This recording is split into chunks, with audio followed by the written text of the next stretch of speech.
اهلا وسهلا فيكم في حلقه جديده من سيلفي اسبانيا، مدريد، برشلونه، والحلقه الاخيره بهذا الموسم بعد ما توج برشلونه باللقب. التتويج اللي كان لازم ربما يصير قبل 6 اسابيع او 5 اسابيع تاخر كثيرا الى هذا اليوم، الى اخر جوله، بطريقه غيرت قناعات جمهور برشلونه، جمهور مدريد، جمهور كره القدم عن اللي بيحصل بالدوري الاسباني.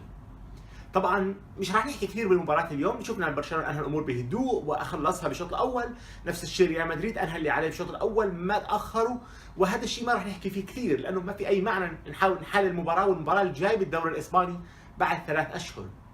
لكن الكلام اللي انا بدي احكي عن اشياء، قضايا عامه. القضيه الاولى الحقائب السوداء او عن جانب ولعبه منسيه في المساله، وبعدين عن دروس استفادها اتلتيكو مدريد، برشلونه، ريال مدريد هذا الموسم. نبدا بالحقائب السوداء. سمعنا قصه الحقائب السوداء وانه ريال مدريد يريد ان يقدم الاموال لغرناطه.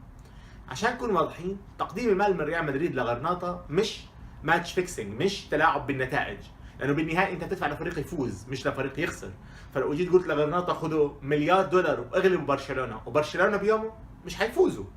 اذا انت تعطيهم حافز، لكن هو يخالف بعض قوانين اخرى في كره القدم، ممكن تنفرض عليه غرامه، ممكن يتم ايقاف بعض الاداريين. بغض النظر، ما بحكي انه مدريد قدم حقائب، ما بحكي انه مدريد وعى الاموال، رغم انه في لاعب او اثنين من غرناطه حكوا سمعنا، لكن ما بحكي هذا الكلام. بحكي عن شيء اعلامي لعبوا برشلونه بشكل ذكي، ضغط كثير، وكانه ما فيش شيء بكره القدم الا الحقائب السوداء. خلال اسبوع صحفيين كتالونيا بكل مؤتمر كانوا يسالوا نفس السؤال. هذا الهدف مش مدريد، ولا الهدف انه ينالوا من صوره اتلتيكو مدريد او ريال مدريد او مين ما كان. الهدف وضع لاعب غرناطه تحت ضغط نفسي رهيب، يحسسوه بشكل او باخر انه هاي مش معركتك، هاي مش مباراتك، انت خلص ضليت بالدوري وليش بدك تحارب لمين؟ فاللاعب وضع امام، يعني حتى لو ما في فلوس، يعني او في فلوس، اللاعب وضع امام خيار انه طب انا شو دخلني؟ وكانه لاعبين غرناطه جايين زي مرتزقه بهذا اللقاء. ممكن بعض اللاعبين بينجوا من هذا الفخ النفسي او الذهني، لكن في لاعبين انا متاكد دخلوا هذا اللقاء انه يلا نخلص هال 90 دقيقه. ما بتكلم برشلونه كان حيفوز بدون هاي الحرب النفسيه، لكن هذا جانب منسي في لعب كرة القدم، جانب مهم جدا بتلعب عليه كثير فرق. يعني زي ما كان يحكي موريني، المباراة تبدأ من أول لحظة في المؤتمر الصحفي وليس في الملعب. كثير ناس بيطبقوا هذا اللعبة، واللي حصل من الإعلام الكتالوني كان جزء من هاي اللعبة، كان جزء من وضع ضغط هائل على غرناطة بعيدا عن ريال مدريد. والإعلام الإسباني والمدريدي وقع بهذا الفخ وساهم بوضع الضغط أكثر وأكثر. بننسى هذه الحقيقة. يعني انا بصراحه ما بشوفش دوري في عنده قضايا مثيره للجدل اكثر من الدوري الاسباني. نذهب للدروس ونبدا بالفريق اتلتيكو مدريد. اهم درس ممكن يتعلمه اتلتيكو مدريد هذا الموسم انه امن باسلوبك، امن بفلسفتك، فهي بتوصلك. والفريق مره ثانيه نافس الدوري لاخر اسبوع، مره ثانيه الفريق نافس بدوري الابطال، بيلعب نهائي، الفريق عم بيحقق اداء ممتاز، فالفلسفه ممتازه، الكيان ممتاز، يجب ان يحافظ عليه كما هو. الشيء الثاني، ما تصدق حالك كثير بمساله بيع وشراء اللاعبين. شفناه هذا الموسم، اشترى مهاجمين بسعر كبير، فيتو وجاكسون مارتينيز، الاثنين ما اعطوا اللي كان متوقع منهم. كاراسكو ما اعطى الاداء الممتاز اللي كان متوقع منه. اذا تشيرشي السنه الماضيه صفقه ايضا فشلت. اذا صفقات المهاجمين الموسم هذا ستر عليها لانه تورز استعاد مستواه، جريزمان قدم مستوى رهيب جدا خلاه بالتاكيد ضمن افضل 3 مهاجمين بالعالم لهذا الموسم. كل هذا الشيء ستر، لكن ما تاخذ بها كثير. يعني ما تصدق حالك انك بتبيع وتشتري دائما وماشي امورك. حتيجي موسم وتغلط غلطه وتنزل، وغيرك جربها كثير. كثير من الفرق قبل اتلتيكو كان عندهم هذا النظام، بالاخير غلطه واحده بيخرب كل شيء، بينهار الفريق. اذا يتعلم، يحاول يحافظ على استقرار التشكيل موسم واحد. الفريق ماليا تحسن جدا، تخلص من كثير، ومع الاستثمارات الصينيه اللي اجت كل شيء بيحكي انه الفريق بيقدر يكمل. الحفاظ على التشكيل اساسي، خصوصا انه تعلم هذا الموسم ايضا انه الافراد ممكن يصنعوا فارق افضل بكثير من بس الفكر الجماعي. جريزمان صنع الفارق باكثر من مباراه لوحده. اذا ربما الاستثمار بفرد اخر بخط الوسط من جوده عاليه جدا تشبه جريزمان بنفس الروح اللي بيملكها اتلتيكو مدريد ممكن تكون صفقه صحيحه. والدرس الاخير لاتلتيكو مدريد، الموسم يلعب من الاسبوع الاول للاسبوع الاخير.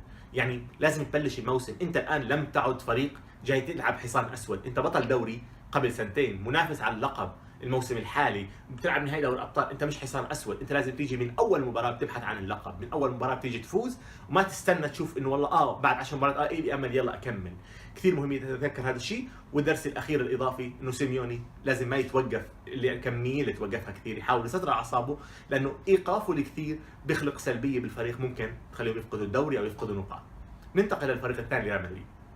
اول درس واهم درس، ما تنساش الفاكس.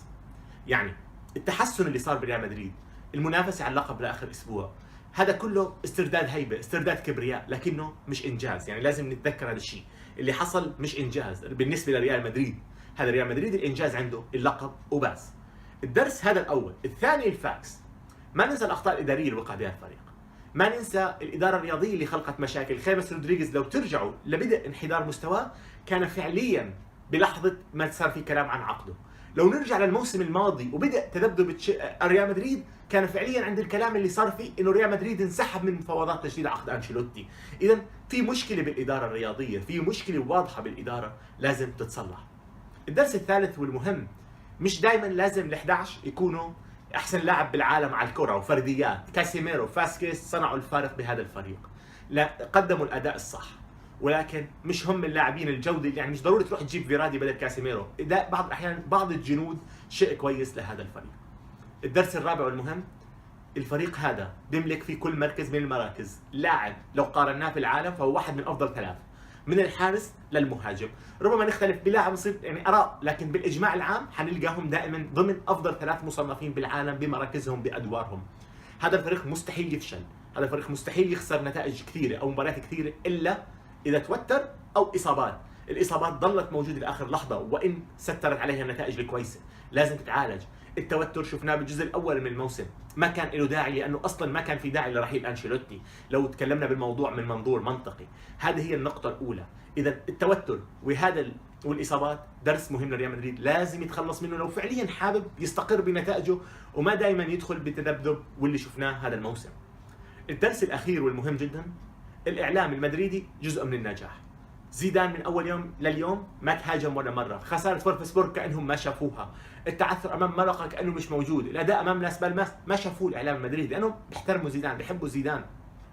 اكثر من قضيه اسقط فيها ريال مدريد اعلاميا بعد السقوط امام اتلتيكو 4-0 وحفل عيد ميلاد رونالدو، هذه المساله الاعلاميه. الاعلام نفسه اللي لما جلس خيمس واسكو احتياط مع بينيتز عمل ميتم وعزاء وعياط واحسن موهبتين بالعالم احتياط، والان بيطالب بكاسيميرو وفاسكيز بدلهم اساسيين. معركه الاعلام لازم تترتب، هذه دروس لريال مدريد بالنسبه للموسم المقبل لازم يبني عليها صح اذا حب يستعيد الاستقرار. ريال مدريد النجاح دائما مضمون، يعني موسمين بيرجع ينجح، لكن الاستقرار بالنجاح هو اللي بيفقده ريال مدريد بالفتره الاخيره. بالنسبه لبرشلونه، اول درس، ما تفرح قبل ما تحمل الكاس، يعني هذا اول درس. عمليه الفرحه اللي صارت خلينا نسميها المباهاه اللي زايده عن اللزوم من بيكيه، ضربه جزاء سيلتا فيجو كان فيها نوع من الثقه اللي زادت عن الحد بوقت غلط. ما في شيء يحسم الا عند الحسم، هذا درس مهم جدا لبرشلونه. الجميع كنا توقعنا الامور حسمت، لكن احنا جمهور، لكن اللاعبين لازم يضلوا يلعبوا لعند الحسم. هذا الدرس الاول. الدرس الثاني، الكلام اللي كنا نتوقعه ونظريا انه مستحيل الثلاثي الام اس ان ينخفض مستواهم بنفس الوقت، حصل. ولما حصل الفريق دخل بازمه، ولما دخل بازمه راح ما يخسر كل شيء. وهذا الدرس لازم يكون اساس انك يكون عندك سلاح بديل، اما بدالهم بالهجوم او لاعب في خط الوسط. الدرس الثالث والمهم جدا، برشلونه الخماسيه، برشلونه الفتره الممتازه، هذا مش هو برشلونه الحقيقي. يعني على وزن انت مش انت وانت جوعان صراحه. لما يكون الام اس ان بمستواهم الخارق، برشلونه بيبدو كثير اكبر من قوته الحقيقيه. هذا الشيء مهم جدا نعرف انه لو الام اس ان رجع للمستوى الطبيعي، وحيرجع للمستوى الطبيعي الموسم الجاي اكيد. سواريز عم يكبر سنه، ميسي عم يكبر سنه، نيمار دائما بيتذبذب من موسم لموسم، حتى الان ما لعب ولا موسم ثابت المستوى من اول لاخر، وما في ذلك موسم الخماسيه. اذا الفريق بده شغل ممكن بخط الوسط، بده شغل بخط الدفاع، بده جوده اعلى بهاي الخطوط، ما يكون الاستثمار بس بخط الهجوم. والدرس الاخير مهم، ما تخلي الناس ما بدك اياهم. ليش؟ شو الفائده انك تكون عندك فيرمايلين؟ شو الفائده يكون عندك منير، ساندرو، حتى ربما خلينا نتكلم عن اي، لا يعني حتى بارترا، 4 أو 5 لاعبين انت ما بتستخدمهم ابدا بالرغم من كل حالات طوارئ الا اذا ما ضلش غيرهم لاعبين ينزلوا. شو الفائده منهم؟ وانت بالاخير تيجي تحكي لي قانون لاعب المال النظيف. اجور هذول اللاعبين اللي وحدها تشتري لاعب على مدى 3 سنوات اللي بينطبق عليها قانون لاعب المال النظيف. ما تخلي اللاعبين ما بدك اياهم. لو بدك استعين بلاعبيك اللي انت كنت مطلعهم زي دينيس سواريز، او اشتري لاعبين بجوده حقيقيه تعطي. الفريق تعلم كثير هذا الموسم انه الخماسيه كانت اساسها الثلاثي. هبوط الثلاثي راح ما يضيع كل شيء، وهبوط الثلاثي ممكن جدا. ميسي تحول للاعب خط وسط لضعف خط الوسط، اذا واضح جدا بدك صفقه خط وسط. هذه الدروس اللي تعلمها برشلونه هذا الموسم. نوصل هون لنهايه حلقه سيلفي اسبانيا. بشكر كثير كل اللي دعمونا فيها من اول حلقه لاخر حلقه.